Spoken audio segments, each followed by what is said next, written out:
Until, when we chase all of this stuff, until we as people figure this out, I don't think there's a solution from government for this. It's us. Kevin, last question. Hi, Kevin Fitz, Oregon Mental Health Consumer Association. Just want to preface saying I voted, talking about polarization, I voted for, I think during one election, I voted for you for governor because I agreed with your pragmatic sort of Senator Road approach. And I also voted for Senator Gordon Smith, a Republican at the time, because I appreciated some of his sentiments about the Iraq War. Fast forward now to 2016, 2017, one of our federal representatives, Greg Walden, was moving to cut Medicaid to a huge amount of Oregonians. We in the patient, I'm the executive director of the Oregon Mental Health Consumer Association, so we're connected to patients all over the state. We have been talking to an awful lot of folks that are in his district that were alarmed that as Republicans, they voted for him, but he was going to be moving to take away their Medicaid services, and they could not understand it. But they couldn't stomach the idea of voting for somebody on the other side of the aisle. How do we get past that sort of definitive polarity of left, right, my guy, your guy, even though the other guy might be supportive of entitlements or processes that you're in favor of? I want to be very upfront with you. I am very good friends with Greg Walden. I happen to like him. And I've worked with him and served with him. Now I'm going to tell you, what I told you about this caucus position, there's another piece to that.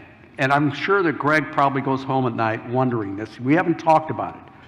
He's probably the third ranking Republican in the House, third or fourth. Once you get into the leadership of these positions, you're not just representing you. You're representing the caucus. And what Greg is doing is he's representing his caucus. He won't be there if he isn't. They make a popular, whoever gets the most votes is I forget what his title is. But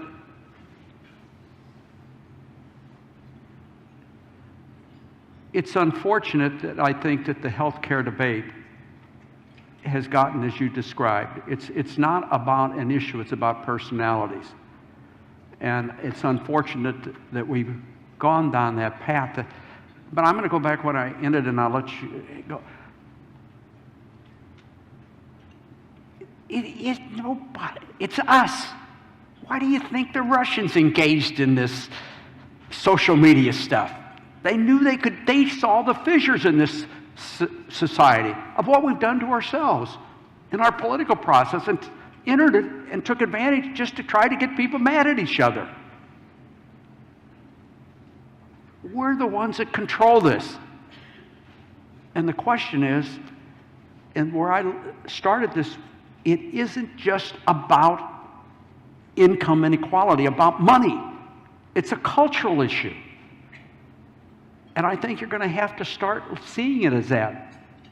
Because if you don't address the cultural issues in this country, we're never going to resolve these other ones that we're really, really should be paying attention to.